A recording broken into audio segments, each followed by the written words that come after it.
Let's record. Nice start. And you ready? You can say yes. Yeah. Clap.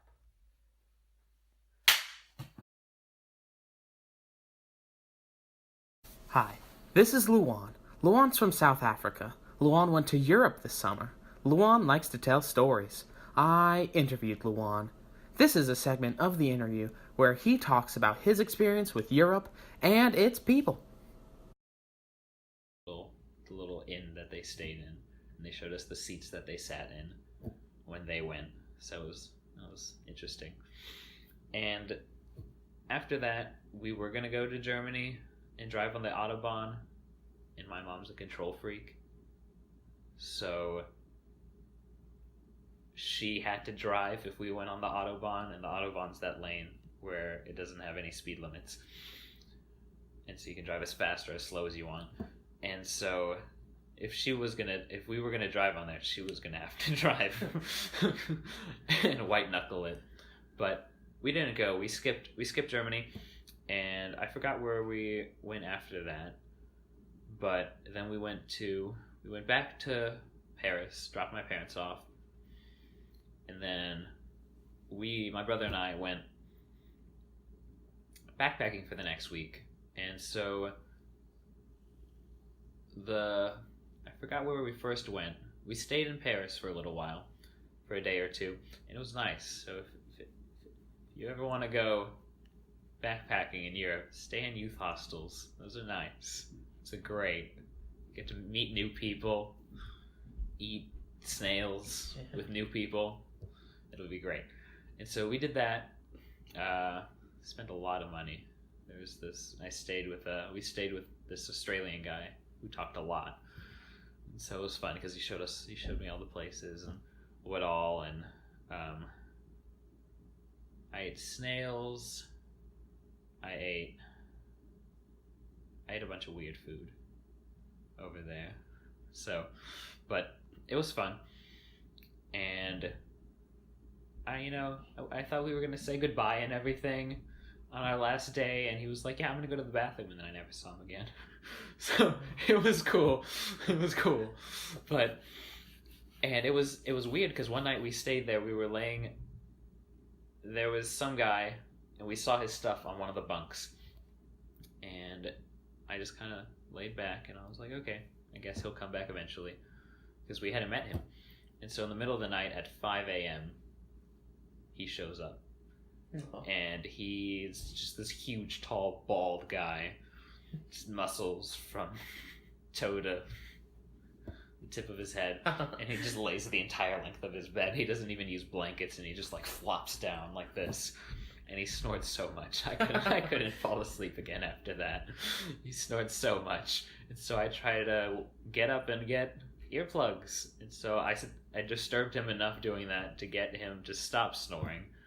So then I just laid there, and I took out the earplugs, then he started snoring again. So it was just a mess. And so he was still asleep the next morning when we all woke up and got ready. And then when we came back later again, he was gone. So it wasn't like we could complain. But and so we went and did a bunch of things. We went to the Eiffel Tower. We didn't go up. And then we went to the catacombs, which was cool. We met some other Australian people there. They were really chatty too. Family Australians just talk a lot. And wrestle crocodiles and things like that. And after that, we went to Maastricht, which was nice, and that's in the Netherlands. And so we went there just because the girl that we met in Switzerland, that was our waitress, she told us to go there. But when we got there was some Asian guy that we were rooming with, and he said, "Yeah, this isn't a tourist town. I don't know why you would come here. The only reason he came here was because he was studying abroad, and that's where he first stayed, and he kind of started liking the city, and that's just why he was staying there, while everyone else in his group was going off and going to other places. So he said we should go to Amsterdam." And Netherlands, they speak Dutch, which, like I said, is similar to Afrikaans. And there were these people that came in, and we could understand what they were saying, but they didn't know that we could understand what they were saying. So, like, at one point they were saying stuff, and we could kind of understand what they were saying. And then they walked off, and I didn't say anything about it. And then they came back a little while later. It was the next day, I think, or that night. And I said, yeah, we're from South Africa. We speak Afrikaans. It's similar to us. We can kind of understand what you were saying. And they got really uncomfortable. They started looking around at each other. And at that moment, I stopped liking them. Because I didn't know what they were so nervous about. But I guess they were just a bunch of dicks. So I guess they said some stuff that we didn't hear. The main way Luan tells stories is through his own personal narratives. This category of folklore has worked the best with his personality because he sees the situation he puts himself in and pokes fun at them. There isn't necessarily a hero or a villain in any of these stories, but that's because these were real-life events, and in his real life, he's not always necessarily saving the day. And that works well for him, because he knows as humans, we like to laugh at the expense of others. And that's what he tries to do in these stories. I learned about his experiences with acculturation, where after being in contact with another culture, he tries to borrow. This was done primarily through their food, where even if he could not hide the fact that he found it to be fairly different. I ate snails. I ate a bunch of weird food over there. He still wanted the listeners to know that it was a truly genuine attempt, that he enjoyed doing in the process. It was fun. And second, I learned how he used gestures and facial expressions to emphasize the stories he tells. He uses these gestures and facial expressions as a silent communication to further enhance the story. So even if a listener does not fully comprehend what Luan is saying, they can still find the story entertaining through these components. Luan knew he was going to be recorded and showed to a large audience, and that's why he tried his best to pick stories he knew were going to be interesting to others. That's why he chose personal narratives that were a combination of multiple elements.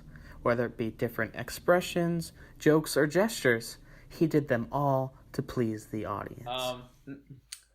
Let me think if that's the most uncomfortable. Well, you say that, man. Okay, you think of something else.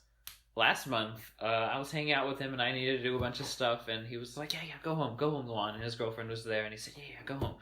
And so every time before we leave, we do this. We get up, and we do this big hug, and he just, like, envelops me. And we didn't do that time. And I was like, okay, bye, Christian, bye, Kaylin, I'm leaving. And so I walked away, and Christian goes, no, Luan, no, hold on a second. And he starts stripping as he runs towards me. And by the time he gets to me, he's naked, and he corners me into the door, and he starts pulling me in. And the only way to get him away from me, he's much stronger than me, so I couldn't push him away. I had to pull down my pants. And we ended up chasing each other. I had to chase him away. And his girlfriend was in the other room, and she was like, what's going on? And I was like, Kaylin, stay over there. Stay over there. You're not allowed to see any of this. And so I just cornered him in the bathroom, locked the door, put my clothes back on, and went home. That's horrible. I didn't like that very much. I didn't like it either, but you wanted me to tell you.